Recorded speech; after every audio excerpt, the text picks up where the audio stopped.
and that everybody's getting hype about was still in test. I thought that like where the maturity of their technology was a lot better, and so that's what attracted me to them originally. And then I started reading Andre Conier's research. I thought he had a really good head for DeFi and really great domain knowledge, whereas a lot of the competing chains seem to not quite understand the market as well. So yeah, I mean, there just seemed to be a general astuteness. I think, we've since moved away quite a bit from Phantom, simply because like, issues with delivery, issues with consistency and transparency. But I still have a lot of love for the network, and I think they've done a really good job making, a fabulous UX for layer one. So yeah, I think, they were there at the perfect time for the L1 narrative, and I think they capitalized on it really, really, really well, without even a lot of venture capital or a lot of the tools the other people have, and I just respected that a lot. Yeah, it's pretty badass. I can always applaud like a team that doesn't do it with a lot of like super big VC money, like Kanto. Recently, that was one that got me pretty excited. Uh, Yeah, definitely. That was I think cool. that's always cool to see. Just Scott Lewis shilling for 8 hours a day and somehow market that way. That takes skill for sure. That was cool. Cracked me up. But yeah, cool. So like, what are you guys focusing on more so on now? Yeah, I mean, right now it's L2s. I think it's pretty clear that L2 block space is in much higher demand than L1 block space right now broadly, and the addressable market's also quite a bit larger. And the proximity to Ethereum, the security proposition, the value proposition, it's just L2s offer a lot more than L1s can. And then it also gives us a really good segue to grow product on ETH. That's kind of the next big thing. Once we can kind of start building a dominant narrative on Optimism and Arbitrum, Ethereum is kind of, just a hop over a bridge after a 7-day wait, I guess. But yeah, it just gives us, I think, a much better market to address. And we're here to compete, so we want to be in the most competitive markets. Um, so yeah, I guess just L2s, L1s, not that creative, I suppose. But yeah, we've been kind of building there for the past year or so. Sweet man. Peterson, Yeah. So, how do you believe? I was gonna say, or sorry, go on, Bobby. Yeah, I was just going to ask, how do you think the next wave of DeFi is going to look like? The first wave was the DeFi food farms, and the next wave was the incentivized liquidity protocols like Tokamak, OHM, things of that nature. And then, of course, towards the later end, you had things like DeFi Kingdoms, which added a new layer to it, which is interactivity, right? Like Yeah. some people were incentivized to use Harmony specifically just for DeFi Kingdoms, and they would just leave it on for the songs because it gave them like reminiscent of those old school Final Fantasy and Dragon Quest games. So, do you believe like the next wave of DeFi is going to include things like some interactive stuff, or do you simply think it's gonna just be another sort of recycled idea? Like, all right, let's try to run like high yield farms again. Yeah, I mean, I think like we saw kind of the natural progression of a bubble. It's like, how can we push past diminishing returns as aggressively as possible? Because, when you look at the development of technology, it's like we are building on infrastructure. And where we were at in 2001 is if there's this plateau that infrastructure can provide, this kind of fallback, we pushed way, way, way, way, way beyond it. You know, of course, there's lots of leverage in the mix, lots of incentives, et cetera. So what we kind of saw over that period is we saw, okay, we have like base layer, you know, simple DeFi. We have lending, we have exchanges, you know, we have leverage farming, things like that, built on what was available. And then people were like, okay, how can we take that and how can we kind of rocket it to the moon or ratchet it up or leverage it up? So you see that base layer, you see people, okay, let's build incentives fueled by VC capital on top of it. All right, so it's the same thing, just with incentives. And then they're like, okay, now it's to the point where not even VCs will invest, you know. We've got 5 to 10 years of development priced in already. So let's paint it so we can trick retail into buying in, with kind of the stuff we saw, with gamification and the kind of weird, more abstract incentive models.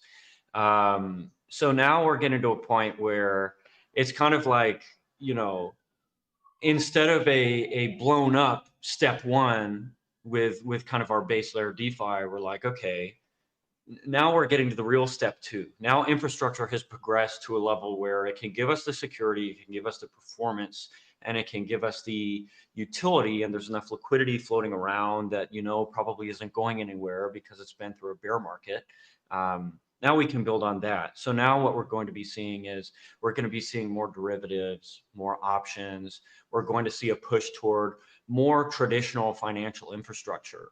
And I know that's kind of like a boring opinion, but really, like when you're thinking about how do we make DeFi work, you know, how do we replace traditional finance infrastructure? How do we penetrate traditional financial markets? Because they're still so much larger than ours, you know. You know, the idea is we need to start replacing this infrastructure with smart contracts because we know smart contracts are cheaper to operate. We know they're expensive to develop up front, but cheaper to maintain. And we know that they're more reliable, and we know that they kind of suit a more sustainable financial ecosystem. So now we're going to see just the more difficult use cases tackled. And what L2s really unlock is options. They unlock the ability to calculate black shoals or risk indicators or things like that on chain. So now you can kind of add more intelligence to your smart contracts overall. So yeah, I mean, we're just going to see more things to replace TradFi that have a little more efficiency built in. Of course, the trustlessness and the permissionlessness allow for much greater composability. So just kind of the next generation of the same thing we saw in 2020 and early 2021, you know, just building out banking infrastructure on chain. Do you think that this is something that is like going to occur with regulation, or do you think that the infrastructure is like not completely suited for like you know, like trillions of dollars of bonds to be traded through? You know, like that would obviously like spike gas fees and stuff like that if we're, you know, entertaining this like completely on-chain world for TradFi. So like what do you think are like the necessary catalysts for like that to occur? Yeah, I mean, solid regulatory frameworks would change the game, to be honest. I think we're going to have to probably wait a bit longer for those. I mean, once we have a really quality regulatory framework, the sky's the limit. You know, that's a limiter that it's hard to even think about right now. Generally, with compliance, you know, the SEC and federal bodies are about 2 years behind in terms of, okay, what are we going to litigate now? What are we going to explore now? So you saw like, you know, ICOs, they started to litigate in 2019, 2020. Uniswap, which launched in 2020, they started to litigate against in 2022. You know, now with staked ETH going live in 2021, they're starting to, you know, litigate staked ETH. So we always kind of need to look 2 years ahead. And right now, you know, we as businesses have been begging for the regulatory framework all through 2022, now in 2023. So I imagine within a year or two, we might get some clarity, but you know, whether or not that will kind of make the next bull run or initiate another kind of positive market cycle is in question. I would say, like, right now, the thing that's preventing us from tapping into the trillions is, of course, regulation and regulatory frameworks. As far as tapping into like the tens of billions or hundreds of billions, I think really right now it's more of a security problem. It's more of a derivatives infrastructure problem. You can't really construct positions in DeFi like you can in TradFi. Like you can't do risk reversals and really crazy option strategies and whatever. You can get close. You can, kind of make a facsimile of some classic, high volume, like hedge fund type strategies, but it's just not quite there yet. And I think, that will be a progression over time. And I think that will come hand in hand with regulation. And, of course, there's also like the big real world asset question, like when are people finally going to be able to put RWAs on chain in an appreciable way, which is funny. I tell them, hey, we have USDC, we have stable coins, real world assets are on chain. But I think less as kind of like an abstraction and more as the real thing. I guess you could say a dollar is an abstraction of all value ever created. But yeah, you probably know what I mean. So, I mean, there are a million things between us and mass adoption. But really, like, where I like to look is what can we get in terms of addressable market now? What can we get in terms of addressable market a year from now? And what can we get in terms of addressable market 2 years from now? And then, of course, I have like, my fever dream, like 10-year punts. But really, because things are always in flux and always so volatile in this space, it's hard to plan too far ahead because, one tweet can invalidate an entire market segment. You know what I mean? So yeah, it's just like the weight of the world, honestly, is on the industry's shoulders right now, and any relief will open up like doors of opportunity. So yeah, we'll see. It could be anything. We're kind of preparing for anything, and in the meantime, just building the infrastructure to kind of catch the liquidity as it falls is sort of the primary strategy. Dude, I'm absolutely geeked that one tweet can send a whole sector down. Like that's that's such a testament to like how mature the market is at this stage, Yeah. I mean, it's just like there are individuals in the world with more capital on their balance sheet than on, the DeFi market cap. Like yeah. it's like we are so insanely early, but the tech is great.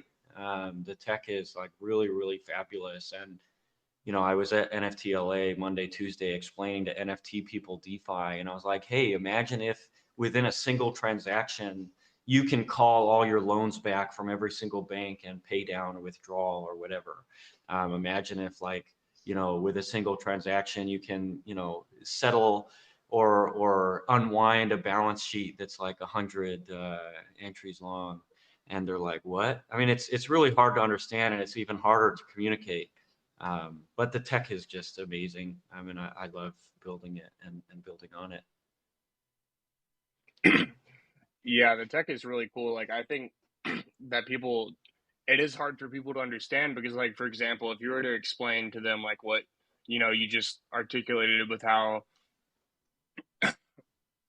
all these different things, like, you have to know about, you have to have so much prior knowledge to, like, understand, like, how lucrative the tech is, and so I think that there is a little bit of, like, a gap with DeFi, but I think personally that, like, NFTs and GameFi are probably going to onboard like way more people, like users, Yeah. individual users, but DeFi will probably bring in like more capital.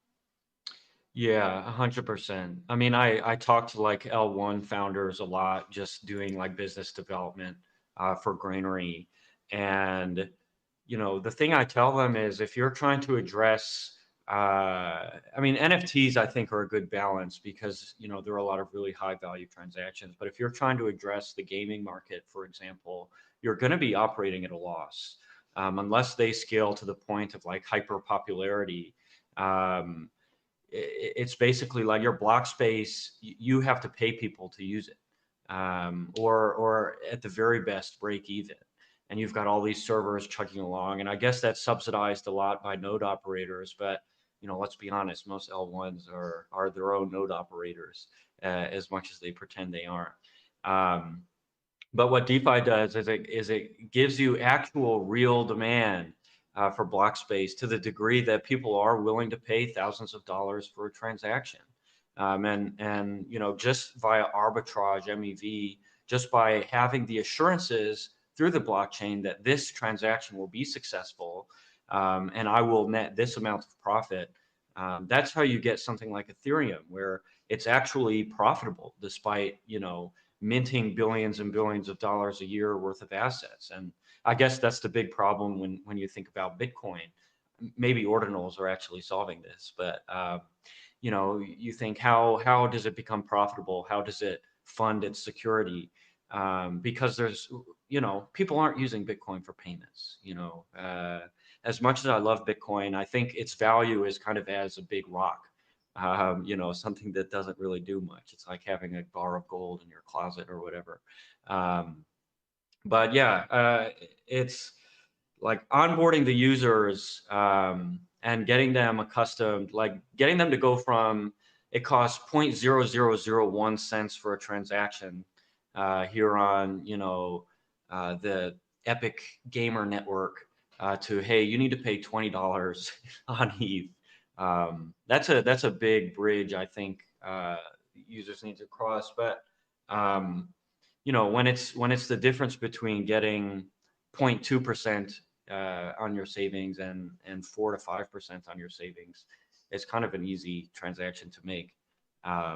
But to get someone to a point where they can make that transaction where it doesn't actually seem stupid takes so much education and abstracting it away. Like there have been a lot of like stopgaps, like, hey, we're just as a business going to pay people's transactions for them because it's easier than explaining to them what gas is. But that's really like not sustainable. I mean, you can build it into your revenue model or your business model. But really, like, people just kind of need to understand that computers cost money.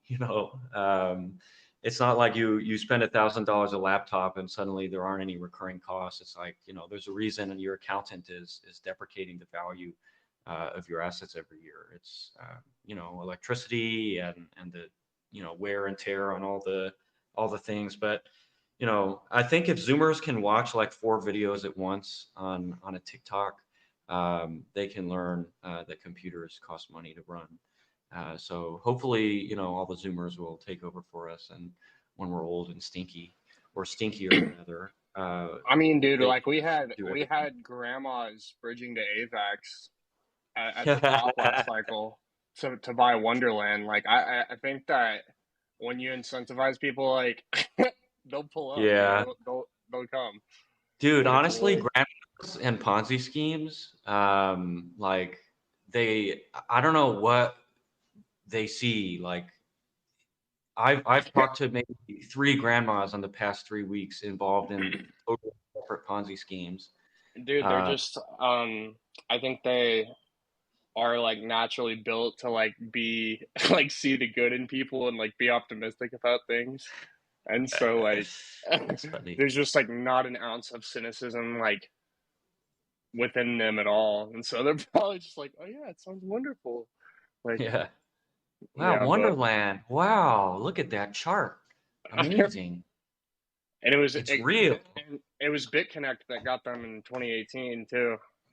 Yeah, I mean, I think the nature of every nascent industry is like how many scammers are going to try to front run the actual innovators.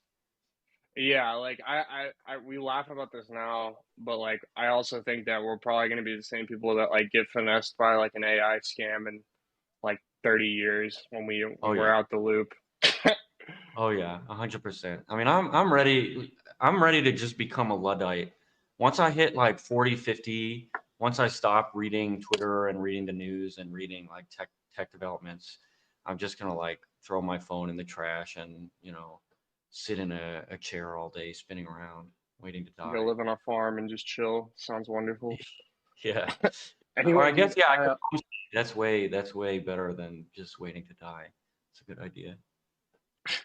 for sure. I don't think that I asked you about Oath or like what Oath does specifically. Like if you want to tell the audience about Oath real quick. Sure, yeah. Oath is a token that represents the Oath Foundation and ownership of the Oath Foundation, um, which perpetuates development and maintains three applications right now: Ethos Reserve, Digit Protocol, and Reaper Farm.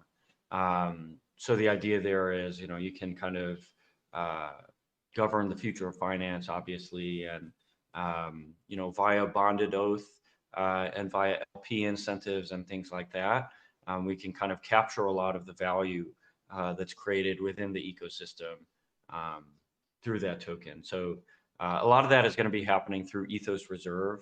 If you're not familiar on Twitter, it's at Ethos Reserve. Um, uh, you know, it'll kind of act as a staking token or via an 80/20 LP, acts as a staking token where users can earn fees on the platform in exchange for providing that little bit of liquidity. So yeah, it's just kind of like a way to be decentralized and to innovate in a compliant manner, and to kind of hand ownership to the community. So Oath is dope. Kind of what we're doing right now is there's a project that we've been working on forever called Granary Finance. Well, forever in DeFi terms, which is about a year and a half. But we've had this lending protocol in production for over a year now. Working on building infrastructure. We're on 7 chains. We have a bunch of liquidation infra. Um, and after a year, over 200,000 Twitter followers, over 100,000 users, over 20 million market size at the moment, without any token, we're finally launching the token via grain.sale. And it's a pure fair launch, same kind of deal as Oath. It's like all community owned, no private investors, no seed investors. Exists purely as a means to innovate in kind of the crypto gray area. And yeah, it's the Granary Foundation is a nonprofit, and our mission is to push DeFi lending forward, through Granary and, penetrated the market through the Grain token. And I could get into that for probably an hour. You can probably hear I'll share a tweet that summarizes everything, so I don't have to ramble on like an autist. Nah, you're good, man. We're here to hear about, what you're building. So Oh, well, in that case, yeah, I'll go ahead and share this thread here and give you. yeah, you can just give us the TLDR. Yeah, so essentially, the point of Granary is, one, to conquer a lot of the issues we see in Compound and Aave, being an inability to innovate. They're kind of paralyzed by their governance. They're paralyzed by the VC drama that is happening endlessly. And so through Granary, we hope to create a new or highlight a new path for innovation. So the way we're doing that is, through grain.sale and through having, honestly, some of the most advanced lending infrastructure in the space. And then beyond that, we're looking at the, problems of how do we grow the addressable market for DeFi lending. And I think if you explain how DeFi lending works to anybody, and honestly, this is the same problem that banks are dealing with right now, is what do you do when there aren't borrowers? Where does the yield come from when you have no demand? And we saw in 2021, when there was little demand because of all of the you know, government airdrops, um, we saw that banks resorted to buying bonds, and now they're dealing with all of the blowback from that right now. So, you know, we've been thinking with the granary is how can we right now grow the addressable market of granary without exposing it to excess risk or liquidity problems or anything like that. So the idea of granary is to create a protocol that can not only lend to users, but can lend to other protocols. And it's really a simple proposition. You know, it took a lot of engineering to make it a reality, but, you know, where in Aave's case, for example, in 2021, they spent $360 million on incentives and only generated $30 million in revenue. Customer acquisition costs are, you know, 1,000, 10,000 times higher than something like, you know, a JP Morgan or a Bank of America or one of the other big banks. And obviously, you know, the tech and the problem area are all kind of barriers to that sort of growth. But we see kind of right now a huge addressable market in other protocols. So basically, instead of having the 400%, 500%, 600% collateral surplus you see in granary, compound, et cetera, you know, we can take a lot of that and loan it to other protocols. So you'll know that granary is always going to be the best source of yield. So for example, we can lend to Compound, we can lend to Aave, we can lend to Radiant Finance, Sona Finance. You know, we're working on some delta neutral market making strategies through UniV3 that can also be used to generate yield. You can lend to convex finance, expose yourselves to staked ETH, for example. So yeah, you know, there are all these protocols that are really hungry for liquidity, and through granary, you know, not only do you have access to the user market, but you have access to the protocols too. And you know, because it's a nonprofit, what we do with all the revenues earned by the protocol, which if you read that thread, are, you know, generally between 5 and 10 times what you'd see typically in a lending protocol. We buy back the grain token, and then we use that to fund incentives.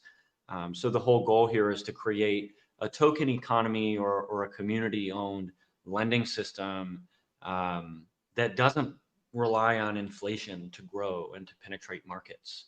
And you know, instead of hyperinflating, we can just actually structure a real budget.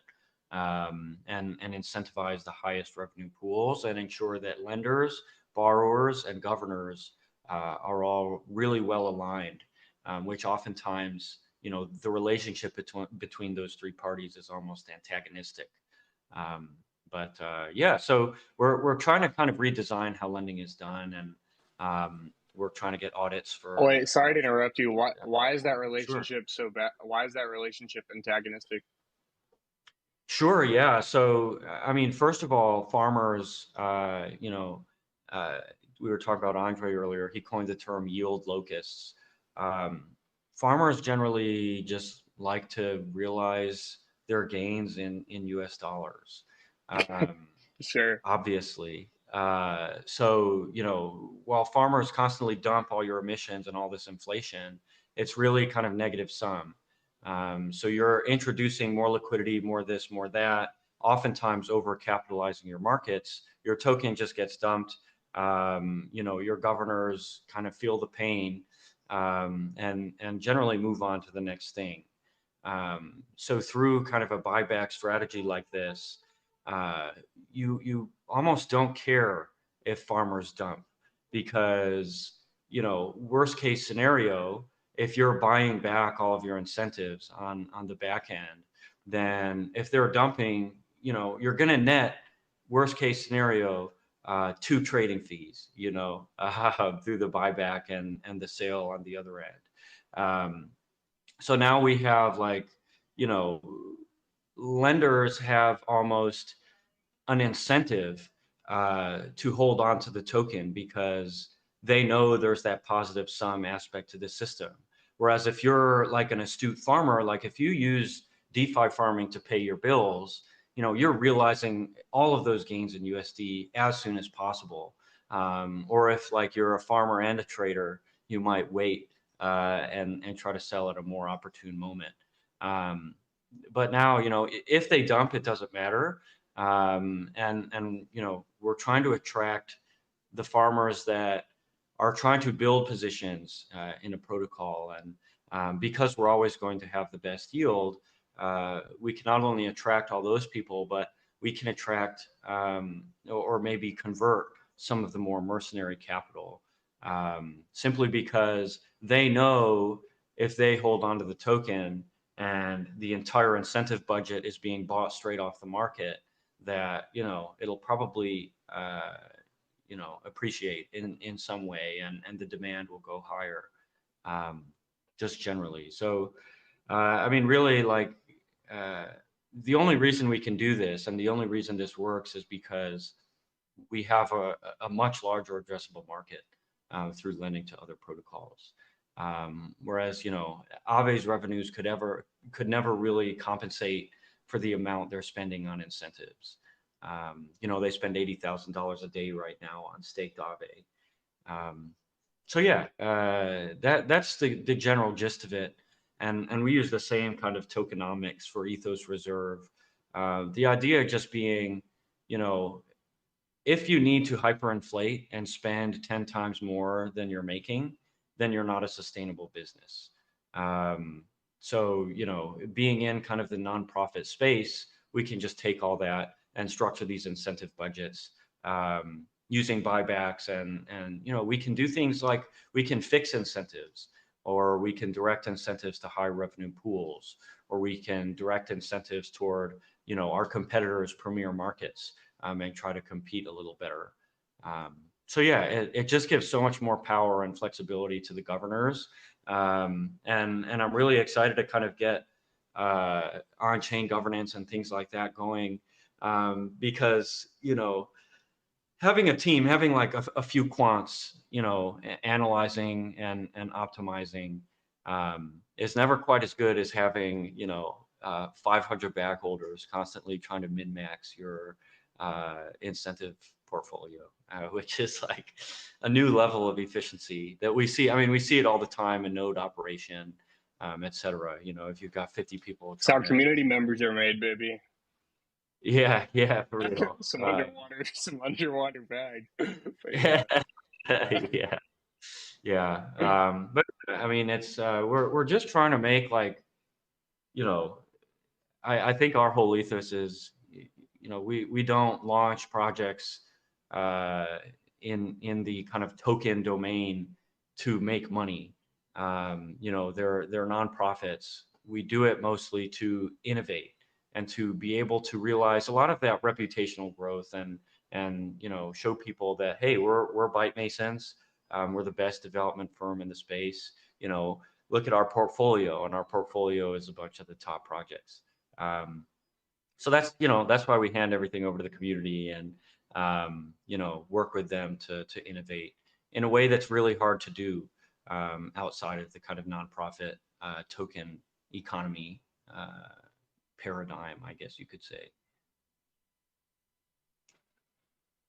So you guys are if I heard this correctly, like, you guys are gonna be bidding, like, there's just gonna be a constant bid on all of the emissions that you guys release, like, to, because you're gonna be loaning to other protocols and not just individual users.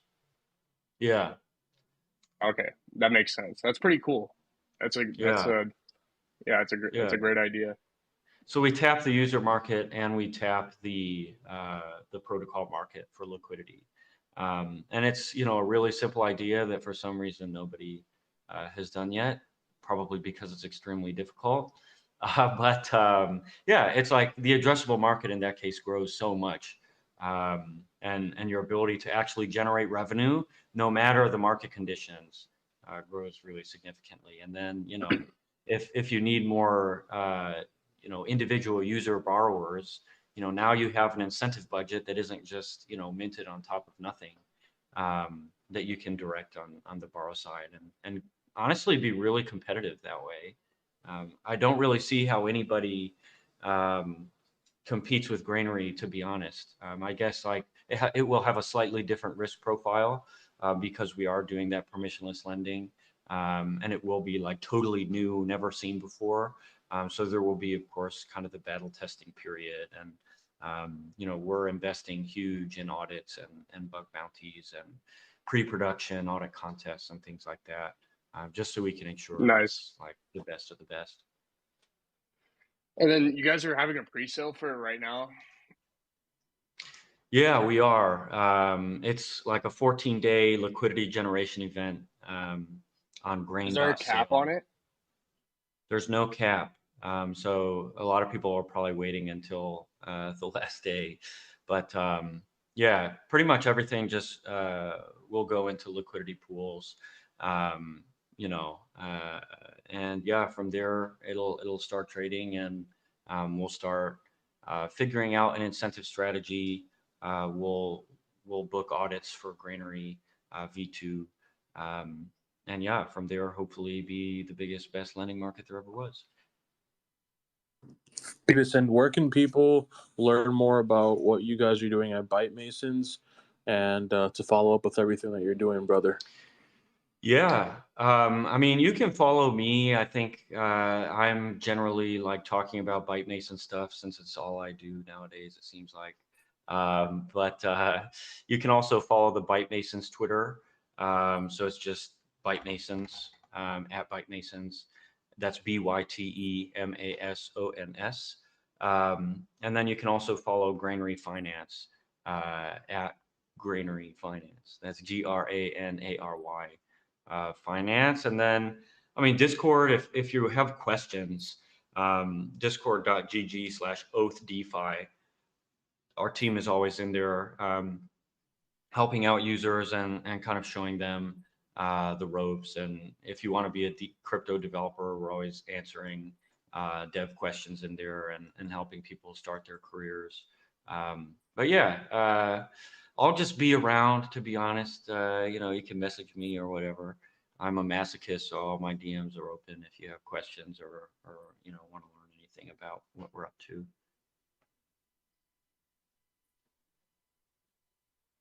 Also my Medium. Awesome, man. Awesome. So, yeah, guys, if you guys enjoyed this, feel free to follow us here because Bitcoin. I host these spaces throughout the week, and we're currently right now going through our Arbitrum series. And appreciate Beebus for coming up here and talking some shop. Feel free to follow him as well as myself, and also Feel Pain. And just as an announcement, tomorrow we will be having our weekly weekend Bear Chain Spaces. We're going to be hosting High Bear Nation, Bearland, Bear Nouns, Bear Honey Pool, and Stacking Salmon, with a potential surprise appearance from Beardex, which is going to be the first live AMM on Bear Chain. So, yeah, feel free to follow us and tune in tomorrow. It's going to be tomorrow, Saturday at 4:15 p.m. Eastern Time. It's not even real. And so I'm going to go ahead and annoy you guys and tell you what I'm going to train today. So listen, I'm going to do my squats. I'm going to do my deadlifts. I'm going to do my farmer's carries. I'm going to do my yoke walks, my sandbag carries, my leg presses, my hamstring curls, seated, lying, standing. I'm going to do my calf raises, standing calf raises, seated calf raises, kettlebell swings. And yeah, man, appreciate everyone tuning in. This replay will be up on our YouTube. And I'm sorry if it annoys people when I talk about what I'm going to train, but that's just too bad. I mean, it's just too bad, right? Like there's certain elements to spaces that keep people tuned in, and that's what it's all about, man. Some people like to talk about we love people. what they're gonna eat. Yeah, like what they're gonna the banter you can't take like. away, Can you man. imagine, bro? Can you imagine being like a media personality and like your personality is just no, yeah, dude, it's just stuck to one thing. Like, you know, we're gonna go up, we're gonna go down. It's like, come on, dude, show some personality. You know what I'm saying? And like, strike some like interesting conversation, right? Show some color, you know. And hopefully, I brought some color to you guys. And we're gonna bring it tomorrow. So yeah, guys, feel free to follow us. I'll catch you all tomorrow. Thank you so much, Beavis. It's been a pleasure having you. Truly a blessing to talk some shop with you, see what you're about, and what you're building on Arbitrum, and your past experiences on Phantom, and your current experiences throughout the crypto space. Appreciate you, big dog, and look forward to connecting with you soon, brother. Totally. Yep. So take care, everyone. Take care, Thanks, man. everyone. And thank you, Beavis. Yeah, bye. Take care.